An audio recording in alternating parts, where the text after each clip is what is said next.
Aymar, bonjour. Bonjour Sophie.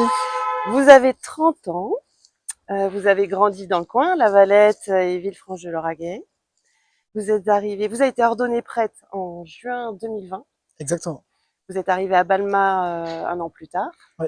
il y a bientôt 2 ans. Et vous êtes prêtre collaborateur, vous êtes vicaire auprès de Père Vincent Gallois. Et vous veillez, vous êtes au service des paroisses Porte du Lauragais, soit une quinzaine de clochers, si je ne dis pas de bêtises. Exactement. Vous aimez le sport que vous pratiquez régulièrement, voire très régulièrement. Pas trop régulièrement, mais j'aime bien faire du sport. Ouais.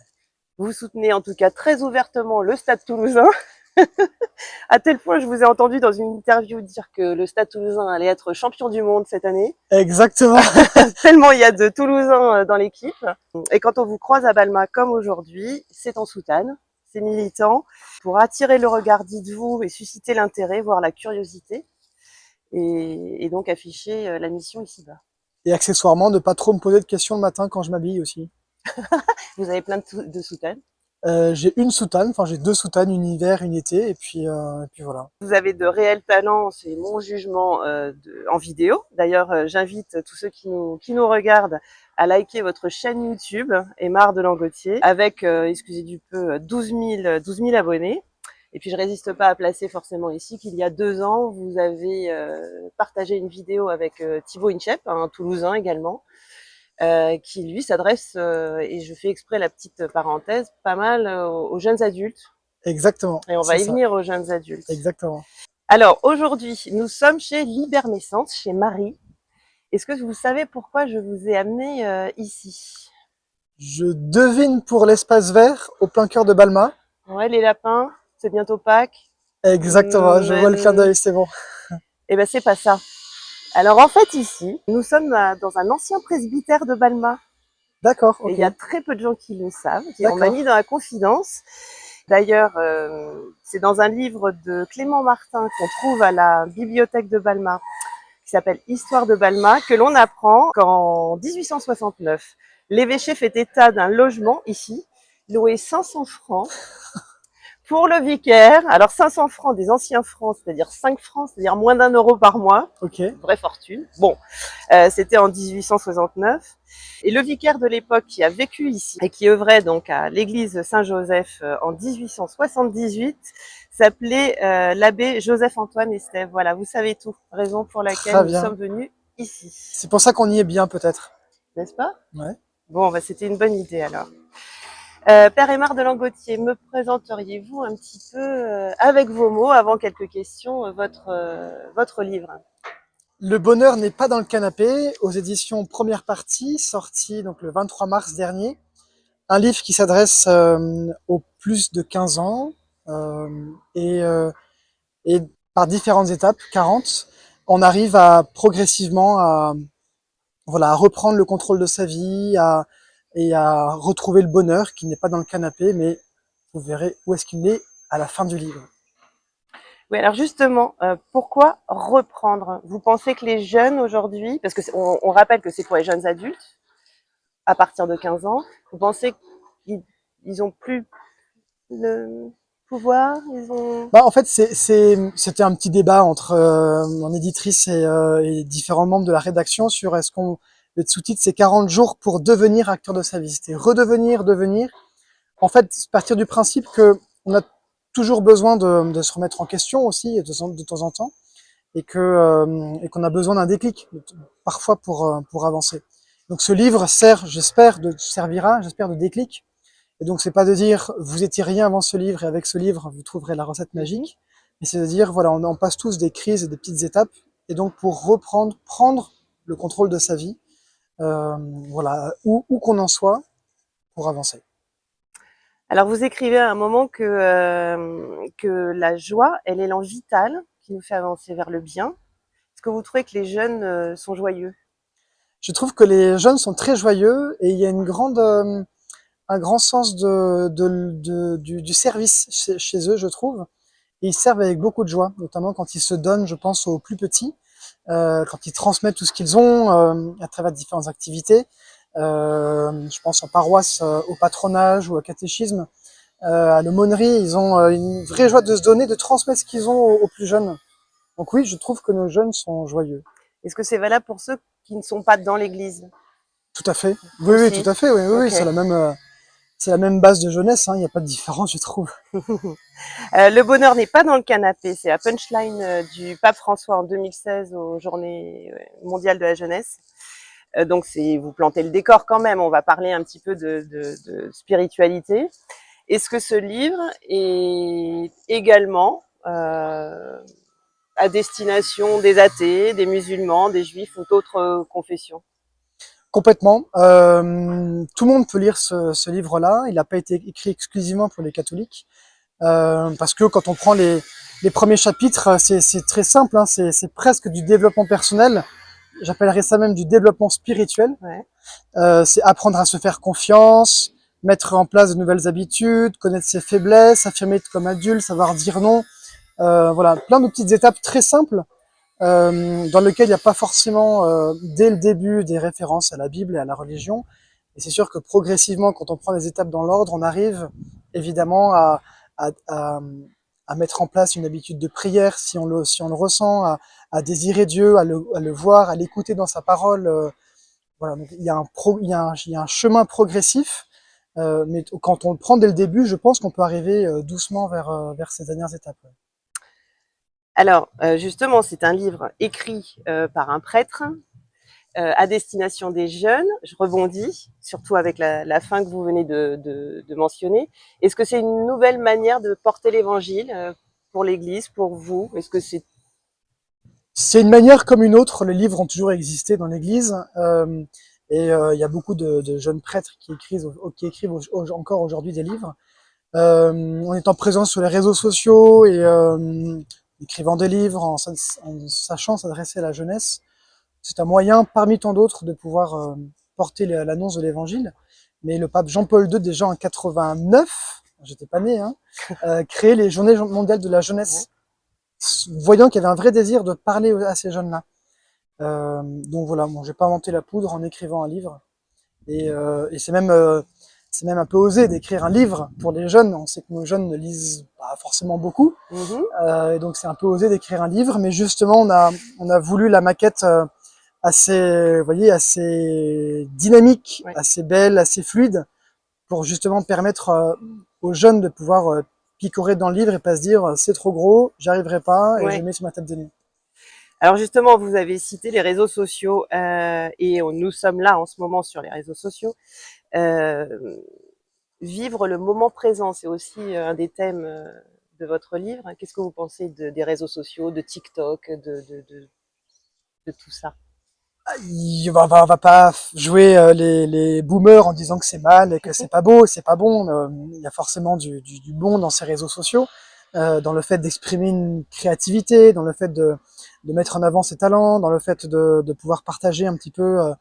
Parfois, il y a de très beaux comptes hein, qui sont créés, des gens qui partagent des passions. Ensuite, on le sait tous, hein, passer son temps sur son téléphone, c'est passer à la vie, et la vie se passe en dehors de son écran. Mhm. Donc Et du voilà, canapé. surtout en dehors du canapé, sur le chemin. Du coup, voilà, il faut savoir, je pense, avoir un juste équilibre trouver un juste équilibre dans sa vie, et qui n'est pas forcément le premier talent ou le premier élément à prendre en compte pour un jeune. Donc, si on arrive un tout petit peu à l'éduquer, à lui montrer que tout n'est pas dans les réseaux sociaux, mais qu'en même temps, il pourra y trouver du bon, bah, c'est ça de gagner. Mhm. Quel est votre point de vue sur les défis auxquels les jeunes aujourd'hui sont confrontés dans la société? Est-ce que votre livre leur apporte des clés? Compliqué la vie quand même aujourd'hui pour les adultes déjà, pour les jeunes. La vie est compliquée, mais je pense pas qu'elle soit plus compliquée aujourd'hui qu'à une certaine autre génération. Quand vous Mhm. étiez jeune aussi, vous aviez vos problèmes et les problèmes de votre génération. Je pense aujourd'hui qu'il y a peut-être un défi d'éduquer nos jeunes au fait que tout ne soit pas immédiat, que tout ne soit pas donné. Et on vit dans un monde où on claque des doigts et on a notre livre, on a notre série, enfin bref, on peut Ouais. tout voir d'un seul coup et tout faire très vite.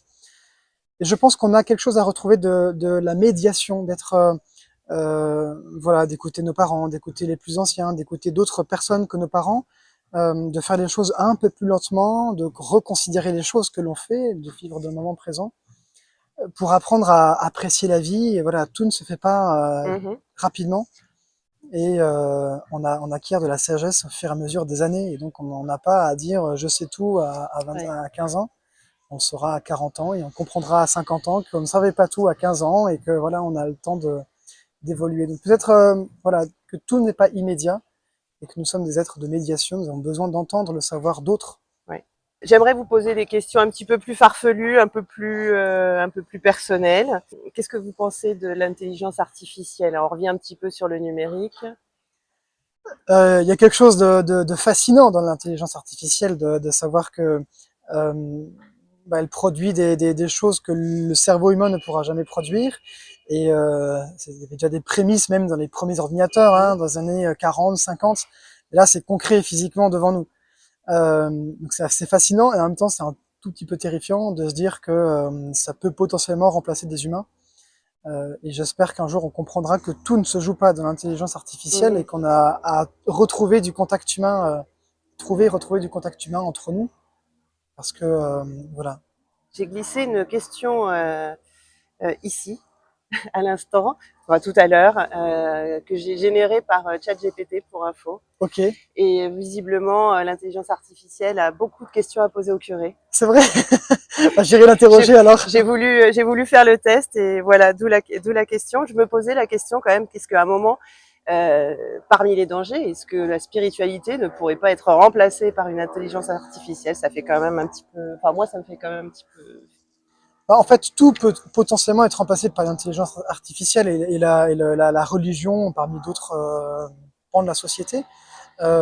J'espère qu'on sera suffisamment lucide pour mettre des garde-fous et comprendre que bah voilà, tout ne se joue pas sur les écrans et sur une intelligence. Un peu plus rigolo. Et Pépon et Don Camillo, c'est un mythe, c'est une réalité? C'est quoi votre expérience? C'était une vraie réalité dans les années entre les années 20 et 50, quand il y avait le Parti communiste d'un côté et l'Église catholique qui tenait un peu la France, quoi. Et de fait, l'effondrement du Parti communiste et de l'Église catholique ont fait que voilà, il y a eu plusieurs choses. En tout cas, les historiens s'accordent pour dire que les deux effondrements ont fait que la société a été moins structurée, disons. Ouais. Et du coup, aujourd'hui, non, c'est plus une réalité parce que nos mères sont tous sympathiques et il y a plus la enfin la religion n'est même plus en rivalité par rapport à la mairie. Donc il y a des petits échanges parfois un peu politiques, un peu tendus sur deux trois sur le patrimoine, sur d'autres choses, mais on n'est plus dans Camillo et Pépone. On rigolait bien pourtant. Hein. Bah, ça devait être très sympa cette époque. Est-ce que vous avez des lieux préférés à Balma, puisqu'on parle au Balmanais aujourd'hui? J'aime beaucoup le Calvel, évidemment, l'ancien centre de loisirs de la mairie, Qui appartient à l'évêché. Qui appartient maintenant voilà, au diocèse et en tout cas à la paroisse, dans lequel on a fait un patronage, donc un centre de loisirs chrétien. J'aime beaucoup y être parce que le cadre est très sympa, on est presque en plein centre-ville, on a un grand espace vert. Sécurisé. Exactement, sécurisé, où les enfants ont l'habitude de venir, donc il y a une vraie culture. J'aime beaucoup donc le Calvel. Il y a beaucoup de travaux en ce moment d'ailleurs. Il y a quelques travaux. J'aime beaucoup le long de la rocade et de l'Ers, d'aller courir en bas là. Ouais. Même si techniquement, je sais pas si on est encore à Balma, de l'autre côté du périph, là, le long de l'Ers peut-être. Ah, de l'autre côté du périph, je ne crois pas. C'est ça, ça dépend de quel côté on court, mais j'aime bien aller courir le long de l'Ers. Il y a le rucher dans ce coin-là. Exactement. Et après, évidemment, l'église que je trouve très belle. Et nos en plein centre, nos deux églises, mais celle de Balma Saint-Joseph, en plein centre-ville et qui est très visitée dans la journée, très fréquentée en tout cas. Allez-vous dîner ou déjeuner chez les paroissiens? Oui, et très régulièrement. Et c'est toujours un peu l'équilibre à trouver entre trop d'invitations et pas assez. Donc en ce moment, je cherche plutôt des soirées où je suis seul. Ouais. Mais sinon, oui, les paroissiens sont très généreux dans les invitations.